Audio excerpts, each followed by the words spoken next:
Hi, I'm Larry Holmes. You're watching the Bad Brad Berkwitt Show. Tune them in. They are a knockout. Hi, I'm Morrison, and you're watching the Bad Brad Berkwitt This is Show. Jeff, the Legacy Rouse from the four-state franchise, and you're watching the Bad Brad Berkwitt Show. This is Holden Rouse. You are the Mr. Brad It's Brad. Dr. Corey Shaman, fight doctor in Tulsa, Oklahoma. Watching the Bad Brad Berkwitt Show. He's not wearing any. Hi, this is Tony Holden. You're watching the one, the only, and sometimes just a little bit delusional, the Bad Brad Berkwitt Show.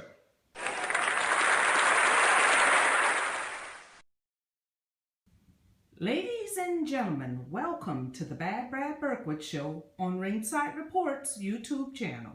Now here's your host, who moved to Tulsa, Oklahoma from the East Coast, Bad Brad Berkwitt. Folks, we're at an undisclosed location, and for those of you that know me way back in the day on the East Coast, you know I worked in Intel in the Navy for 20 years. So I was blindfolded and taken to this location and told that we were going to have a special guest on the show. But being in Intel, we can never say it until it actually happens. But before I go into my other room that they're going to take me into and interview this gentleman, a special guest, Dale Paul Cook, I got a special message for you. You are not the king. He is the king because he beat you by 2 days. Today is Thursday. You came on the show at Papa Dave's Tuesday. So, sorry, buddy. You have lost the throne. But with that said, folks, let's start this interview. Let's start this show. Come fly with me. Well, folks, I said we had a special guest. I said it was an undisclosed location. They took the blindfold off. And as you see, look at the decor. We're in a different part of the house. I'm not sure exactly where we're at. But, hey, that's the neat part about doing interviews. But, hey, my guest today is from Tulsa, Oklahoma. He's a boxing promoter and a successful businessman. Over the years, he was a driving force behind the late WBO heavyweight champion Tommy Duke Morrison. He was with Johnny Tapia, Nassim Hamed, okay, and so on. He's currently the promoter of both of Tommy's sons, Trey Lippy Morrison and Kenzie Morrison, who are part of the four-state franchise that also include Jarrett the Legacy Rouse and Dylan and Jesse Cook. And they fight out of the Buffalo Run Casino in Miami, not Miami, Miami, Oklahoma. Please welcome to the show, Tony Holden. Tony, Hey, Brad. it's great to finally have you on. Let's start out like this. I'm a straight shooter. I think you know that by now. We interviewed Dale. And Dale, you're not the king, buddy. I know you're going to IM me by the time I leave here and tell me you're still the king. Dale's the king. Dale's the king? Okay, well, he's saying you're the king, but he still beats you by 2 days. But, hey, you're one of those guys that I've got here in August of this year. And everybody says, or August of last year. Everybody says, Tony Holden, Tony Holden, Tony Holden. You're extremely respected. I never hear a bad word about you, and that's unique in boxing because, unfortunately, boxing people usually have a knock here or a knock there. There's been no negative. I know you've been around the game for a very, very long time, but for the people that aren't aware of the name or know you from hearing all the successes that you had with some of the fighters that I mentioned, who is Tony Holden? I'm just an average guy from Oklahoma that got caught up in the sport and made a run at it. And I was blessed by my run. I got to work with some great world champions and seen a lot of things. And I was just very fortunate. Tommy was right. Okay. Now, was Tommy your first? Tommy was, yes. Okay. Yeah. I was a television producer in Kansas City where we'd take celebrities. It was an outdoor show. We go all over the world, Okay. from the Amazon to Alaska, and Tommy was just starting the Rocky movie, and I had him on, and we became friends, and the next thing I knew, I was promoting the show for 20,000 people. Wow. Yeah. Now, were you with him when he shot Rocky V? No, I was there Right at the after? end. At Yeah, the end. I went to the premieres with him. Okay. Yes. Okay. Now, the Buffalo Run Casino in Miami, Oklahoma, from what I understand, you built that, correct? Yes, sir. And you run it now. Yes, You sir. currently run it. From when you built it to now, because there's other casinos in this area, what was your vision to make it different than the other casinos that are in Oklahoma? Well, I think we're exercising my vision. I try not to make it about gaming and gambling, because that's really not a passion of mine. Okay. I want to make it an entertainment center. If you go outside, you see the amphitheater. We've had Rascal Flats and mega shows out there, but boxing's my passion. We're the only casino in the state of Oklahoma that has consistent boxing, Showtime, ESPN, on numerous occasions. So, I pretty much believe we accomplished the goals we set out for. Okay. What year did you open up the casino? Oh gosh, 2002. Oh, okay. So Yeah. it's been quite a while. Okay. Now I know you said you got into boxing. Tommy was your first big, but what made you get into boxing that you actually hooked up with Tommy? Well, I had him on that show, and Tommy, we became friends fast. And, Okay. he was having some problems with his management, some crooked stuff going on, and I started catching it. And I was still kind of an entertainment promoter back then, and Okay. one thing led to another. And I was working under the bill of Bob Aaron. Bob had him in Top Rank, had him signed, so I would work tight with Bob. Bob accepted me and had me go out and do sites for the shows, and I did other shows as well for Harris Casinos and different casinos. But eventually, Bob's contract ran out. Actually, he lost to Michael Bent in Tulsa, Oklahoma. Okay. Everybody ran and left him, and we're supposed to make $8 million on the next fight to fight Lennox Lewis, and everybody left him, and I'm stuck with his trainer. We go from $8 million to $60,000 on ESPN. Wow. And had to totally rebuild him. So you had him in '93 when he won the title from Foreman. No, sir, that was Aaron. I had him. I had him the year after that. Okay. I was at the fight, and I Okay. worked with him on the Foreman fight with Top Rank. Okay, so you about '94ish. Yes. Okay. Okay. Now, when I first interviewed you at the first card we covered, I want to say it was in either October, November. I think Kenzie turned pro on that card. You and I, did a short interview. You were at Mills Lane at one time. Yes. Now, how long were you with Mills? I was a longtime friends with Mills, and we'd travel together, and I'd have him come on. He was such a popular referee that he'd get appearances coming on my show, and we'd sell extra tickets. Okay. So I'd have him come on as a live guest, everybody take photos. And we were talking one night, and he goes, I'd love to be a promoter. Really? And I said, let's do it, man. Mills, I mean, you got a great reputation. So if you'd have to leave the Nevada Boxing Commission, and he did. Okay. He gave it all up to join forces with me. And we did, when we opened up, fighters were coming everywhere. Prince Nassim Hamed contacted us, wanted us to promote him, which is crazy, The Barrera fight, I think that was the biggest fight of the decade. Mills and I did it, but then we had that tragic night where he had the stroke. Yeah. And, it ended it all. And how is he doing? I know he didn't fully recover. I've seen a picture recently of him on the internet. I mean, do you still stay in touch? Or? I talked to his sons, Okay. and unfortunately you can't communicate with Mills because he can't speak well. Okay. So I talked to his sons. I was telling my son here the other day I want to take him to Reno and introduce him to him. But, it's just tough for that Right. type of a personality I know. Mills has, hard driving force to And he was in good shape. I mean, if I recall, he's I think an ex-Marine. yeah. And he was he ran, and it was, from what I understand, it was out of the blue. But Every morning he'd run 5 miles. He tried Right. to get me to go, and I tried it a couple of times, and it didn't work out too well. Right. Yeah. wow, I want to do something that I did. I don't know if you saw the shows with Kenzie and Trey.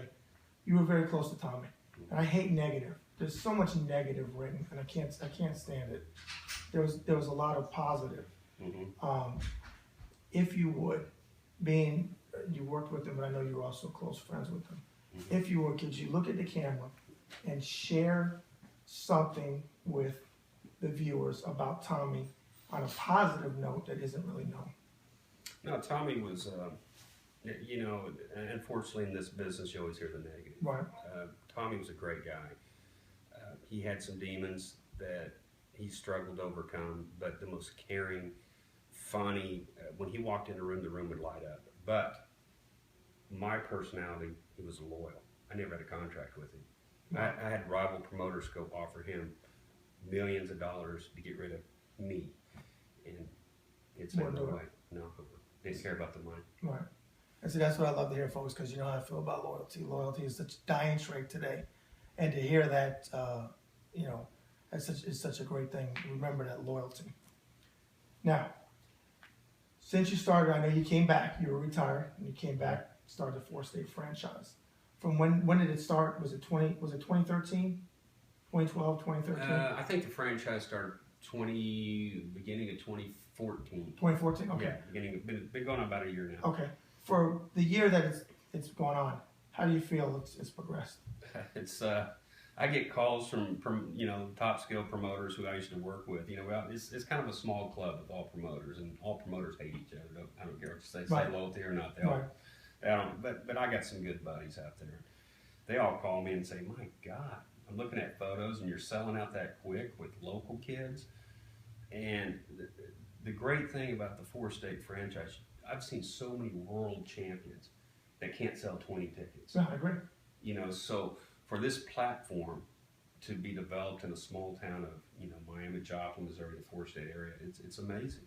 And what I like, if one of these kids take off, and I don't want to make one kid more special than the other, but a heavyweight with a devastating punch, Yeah. Trey Lippy, I'm gonna throw him out there. Okay. If Trey Lippy took off, it would do more for that community and impact that community than any sport in Tulsa, Springfield combined in history. Right. And I can say that because his dad, Tommy, in Kansas City, when he was on top, yeah, he was called the third franchise. You had the Kansas City Royals, Kansas City Chiefs, and Tommy Morrison. Wow. Joe Macy, you know, in Yeah, Buffalo. Yeah. unbelievable crowds that we were doing. 20,000 sellout in 2 days, and he was the third franchise. You had Right. the hockey team, the Buffalo Bills, and Joe Macy. And one individual can just, if you have a hard-hitting, heavyweight boxing star, it's amazing It absolutely what it is. does. Well, as you know, you're knowledgeable boxer. Boxing is driven by the heavyweight division. That's what the knock is now. That Klitschko, believe it or not, you know, he's fighting April 25th at the Garden. But look how many years he fought overseas. He didn't win it, then he wasn't even on HBO. I mean, to have a heavyweight and do something is a big deal. It's Well, always a the big deal. boxing to me, you know, let's all be honest. Boxing's down right now in a major way. You know, you got MMA coming in. You do have Pacquiao Mayweather that's really lightened it back up. But when boxing's in its glory days, you have to have the heavyweights. Absolutely. It's based on the heavyweights. And I right agree. now you're seeing, you know, the co-features, the lighter guys really taking stage and getting unbelievable money because Right. there's a void there. You know, Wilder coming up, and I think that's great. But, you know, wait till that devastating next Mike Tyson comes. Right. Everybody be talking about it. I want to throw some names out at you, and I want to get the first thing that pops into your head. We mentioned them, but again, Mills Lane. Brother, just grit. Mills cannot hold the truth. Okay. Whatever he thinks comes out of his mouth, and good, bad, embarrassment, or what. It's just true pleasure to be around. Okay. Randy Rouse. Randy Rouse, I've known him for 20 years. I'd have to say loyalty. Randy's one of the most honest, loyal guys. When he has a fighter, he cares about him more deeply as a young man than in the ring. Okay. And do you notice, folks, when I said Randy Rouse, Randy, did you send the cat in? I bet you noticed cat. Is this one of the cats from your gym? Randy, we got to talk about that later. Dallas Cook. I love Dallas. Dallas is just such a great mentor to his boys. You know, he's one of the greatest amateur coaches around, and he's really unrecognized for that. But he is no drama. He goes out and finds those boys sparring every weekend, and he's thankful. He's not a needy person, Right. but he's got a mission. And Okay. Verdell Smith. Verdell Smith, he used to fight on my shows a lot. Is that right? Yeah. I think he's doing really well with the boys. He's teaching them to move well around the ring. He had great ring movement. Okay. And I think he's really educating those boys to do a lot of that, and a lot of that's coming from him. Okay. And to wrap up that particular group, Kelly Coble. I love Kelly because Kelly's one of those old school guys, straight at you, forward, offensive fighting. You know, he fought Mickey Ward. I saw the fight. And he brings that style. He was great for Trey Right. because that's Trey's style. So And you know, I interviewed Kelly and I interviewed Verdell as well. And Kelly, when he fought Mickey, that was on the undercard of Sugar Ray Leonard versus Marvin Hagler. wow. That's when he fought him. And he got stopped on a cut, but Kelly was actually, from what I saw, because it's on YouTube, I thought he was winning the fight. It was real close, but he got stopped. He got a really, really nasty cut. I heard he was doing well. I haven't seen it He yet. was doing well in that fight. Well, folks, hey, Randy, I see you still have the cat, Randy. I know there's a meaning, and I know you, Randy, there will be a story behind it, because nobody tells a story better than Randy Rouse. But folks, on that note, we're going to take a short commercial break. Health and fitness is everything in life. To achieve both, there is nothing better than a boxing regimen to get you in shape at that special boxing gym. Grimm's Gym is that special place, located at 8010 Clifton Road in Sacramento, California. Grimm's Gym is owned and operated by Mel Walker, a trainer like no other, who will take you on a fitness journey through unconventional training methods that have yielded results for his students time and time again. So call Grimm's Gym, where there are no contracts, at 916-346-4161. Boxing fans, are you searching for a book that is timeless? A book that not only gives a fighter's perspective, but people involved in the sport and Hollywood celebrities who share their love of boxing? Then the book for you is Boxing Interviews of a Lifetime by Bad Brad Berkwitt. To order your copy in hardcover with dust jacket or paperback, go online to authorhouse.com or call 1-888-519-5121. Is your company looking to achieve more of a market share in its respective area, turning exposure into additional revenue? Well then, the Bad Brad Berkwitt Show is the place you want to spend some of your allotted advertising budget. To find out about purchasing your commercial spot on the Bad Brad Berkwitt Show, call the RSR office at 918-893-7997. Just in case you didn't see the cat, because I know you'll leave me comments on the YouTube channel saying, Bad Brad, we didn't see a cat there, so you're insane. Well, and maybe some truth to that, but there was a cat, and it's funny because the cat actually got up and sat with Debbie and was trying to direct the whole shoot. Brad, So I don't have a cat. You don't have a cat? What are you talking Well, about? you know what? See, he doesn't have a cat. I've lost my mind. This is my last show, folks. It's been fun. I'm moving back to the East Coast. By the way, was it a boy or a girl cat? Boy. Well, hey, we're back with Tony Holden. Tony, who is your favorite fighter of all time? This sounds biased, but I absolutely hands down Johnny Tapia. Okay. What did you think of the recent HBO documentary? I thought it was awesome. Okay. You know, Johnny's a hard guy to explain. I thought the documentary did a nice job. Okay. Greatest fights you've ever seen and why? Can I be biased again? Yeah, absolutely. Morrison Ruddy. Tommy Morrison, Donovan Razor Ruddy. Because that was my first pay-per-view event that I had to come up with $3 million to put it together. Oh, was that all? Yeah, and I didn't have any money. So 2 weeks before they're going to pull the plug on me, I had to come up with the money, and I somehow found it. And then, you know, Tommy got knocked down the first round, and then threw the most beautiful left hook I've ever seen in history. That was the best I've ever seen. So that fight was special to me. Okay. And do you know, I don't know if you noticed, do you know Donovan just fought? I heard that. 51 years old to me. He knocked the guy out. And he actually, the guy it was supposed to be easy fight. The guy kind of beat him up a little bit. But yeah, he came back at 51. I don't like seeing guys fight that well because even though they feel like they're great, you know, there's a lot going on up here. Yep. And there's a lot that could be damaged. And you know, we have to be responsible for our sport. I agree. May 2nd, biggest fight, I think, in boxing history, at least to this point. Maybe not the biggest significance. People, I interviewed Corey Shonaway, and he said, you know, as far as significance, Schmeling, Lewis. I said, yeah, I'll agree with you on a worldwide level what that fight meant for America. But to me, for boxing, in my opinion, it's the biggest fight. I think it's a couple years past its expiration date.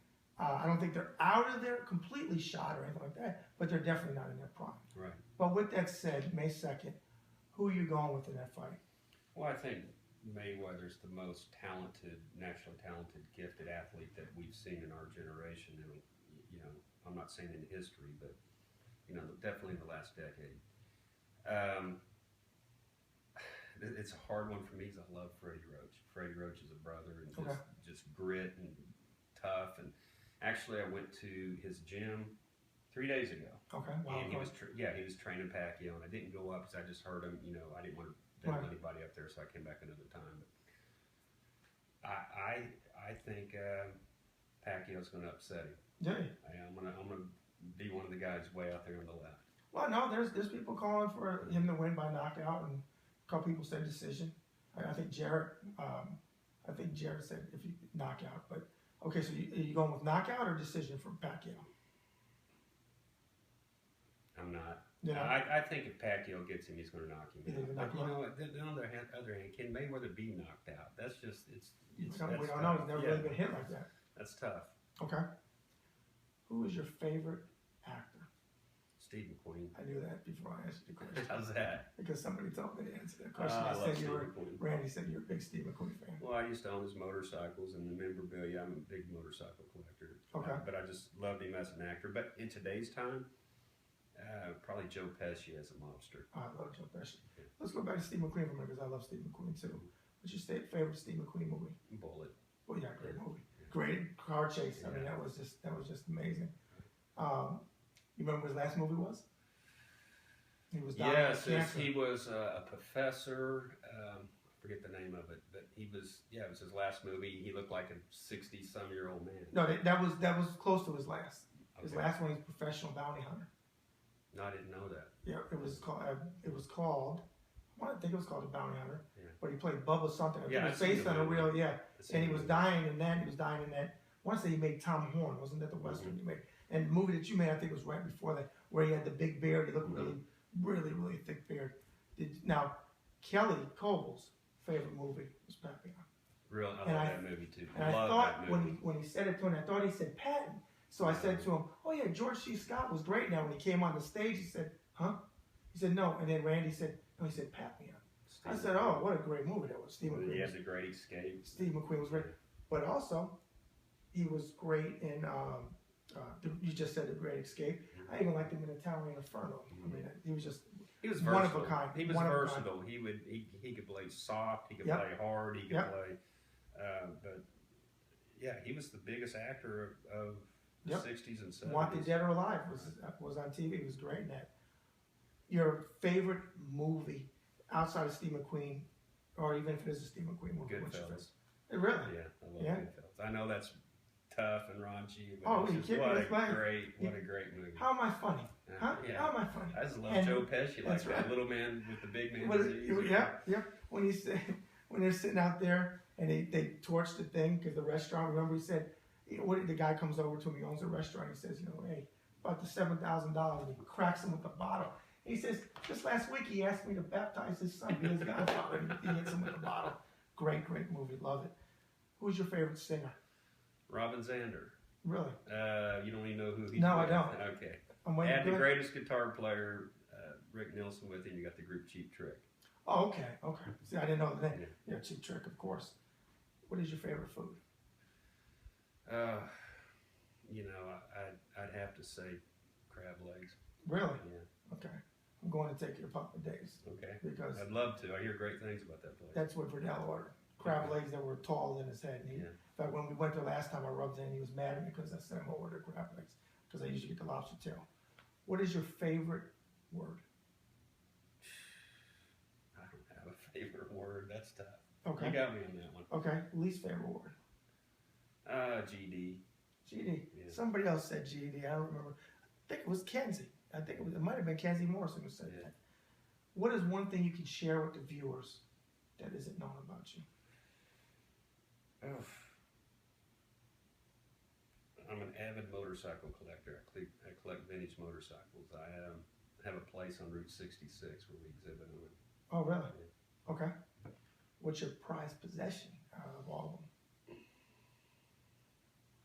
I think I've got a 1917 Harley that I Really? enjoy. Yeah. Wow. Okay. If you could meet one person from any time in history, who would you like to meet? And what would your first question be? Well, everybody's going to say Jesus, but let's go next to Jesus. Yeah, right. And I'd say Ronald Reagan. Okay, what would you I answer? just, there'd be so many questions. It's hard to just say the first question. I'd just like to get to know what he was like outside of the office. Okay. Finally, what is the saying you live your life by if you have one? This is something that I've lived by forever. I came up with it. It's because it means so much to me. It's not about the money. It's the game. Okay. Win the game, the money will come. Okay. You're a competitive person, huh? Oh yeah. Fair. Yeah, I don't care about materialistic things. I just Right. want to win. You like to win? Yeah. Well, I know that because when Trey knocked out Richard Dawson, my post fight, I said you could have counted to 1,000. He wasn't getting up. Yeah. You hit him. You went in there and I did a belly bump or chest bump and kind of pushed him over. Not knocked him over, but I mean, you were excited. Yeah. And it was their winning. The same thing with Kenzie. When Kenzie stopped this guy, so Yeah. I knew. If you would, let's close out like this.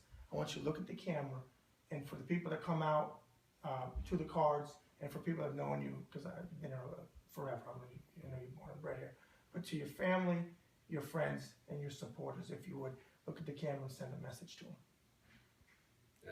I don't know about supporters. I do. You know, my dad's had problems. You Okay. talked a lot about your dad, and I appreciate all my friends that have came to our side. Okay. Have sent us blessings, and my dad's a minister, so we've just been hammered with everybody with wishing him well, and I appreciate that. And is he doing better? Yes. That's yes. good. God bless him. All right, folks. Well, hey, as we always say, that's another show in the can. And as Frank Sinatra sang so eloquently so long ago, the best is yet to come. Bad